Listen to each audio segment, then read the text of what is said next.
നമസ്കാരം, തടായി ന്യൂസിലേക്ക് സ്വാഗതം. ഇന്നത്തെ ദിവസം എങ്ങനെ ഉണ്ടാകും?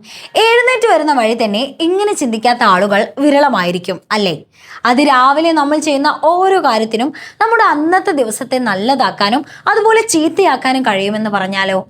പ്രഭാത ഭക്ഷണം ഒഴിവാക്കുന്നതും എഴുന്നേറ്റ വഴി ഫോൺ തിരയുന്നതും ഒരു ദിവസത്തെ എനർജി കുറയ്ക്കുകയും മാനസികമായി നമ്മളെ തളർത്തിയേക്കാമെന്നും ദീർഘമായ ആരോഗ്യ പ്രശ്നങ്ങൾ ഉണ്ടാക്കിയേക്കാമെന്നും പഠനങ്ങൾ പറയുന്നുണ്ട്.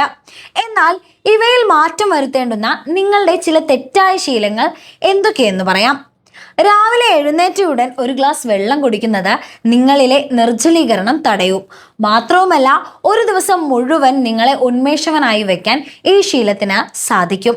ഇത് മെറ്റബോളിസത്തെ മെച്ചപ്പെടുത്തുകയും ചെയ്യും. ഉറക്കമുണർന്ന ഉടനെ സോഷ്യൽ മീഡിയയോ ഇമെയിലോ പരിശോധിക്കുന്നത് മാനസിക സമ്മർദ്ദം ഉണ്ടാക്കും. പകരം കുറച്ചു സമയം മനസ്സിനെ ശാന്തമാക്കാൻ ശ്രമിക്കുക. ആരോഗ്യകരമായ ഒരു പ്രഭാത ഭക്ഷണം ശരീരത്തിന് ആവശ്യമായ ഊർജം നൽകുന്നുണ്ട്. ഇത് ഉച്ചവരെ ഉന്മേഷത്തോടെ ഇരിക്കാൻ നിങ്ങളെ സഹായിക്കും. രാവിലെ കുറച്ചു സമയം വെയിലത്ത് ചിലവഴിക്കുന്നത് ശരീരത്തിന്റെ സർക്കാഡിയൻ റിതം ക്രമീകരിക്കാനും മൂഡ് മെച്ചപ്പെടുത്താനും സഹായിക്കും.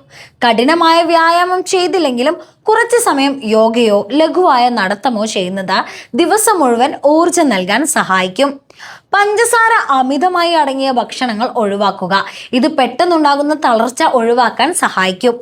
അലാറം അടിച്ച ഉടൻ എഴുന്നേൽക്കാൻ ശീലിക്കുക. വീണ്ടും വീണ്ടും സ്ലൂസ് ചെയ്യുന്നത് ഉറക്കത്തിന്റെ ഗുണനിലവാരത്തെ ദോഷകരമായി ബാധിക്കും. രാവിലെ ഒന്നിനും തിടുക്കം കൂട്ടാതിരിക്കാൻ തലേ ദിവസം തന്നെ ആവശ്യമായ കാര്യങ്ങളെല്ലാം പ്ലാൻ ചെയ്തു വെക്കുക. ഇത് സമ്മർദ്ദരഹിതമായ ഒരു പ്രഭാതം ഉറപ്പാക്കുന്നു. രാവിലെ എഴുന്നേൽക്കുമ്പോൾ തന്നെ ഫോൺ നോക്കാതെ വെള്ളം കുടിച്ച് അല്പസമയം വ്യായാമത്തിനോ സൂര്യപ്രകാശത്തിനോ വേണ്ടി മാറ്റിവെക്കുന്നത് നിങ്ങളുടെ ശാരീരികവും മാനസികവുമായ ആരോഗ്യം മെച്ചപ്പെടുത്തും.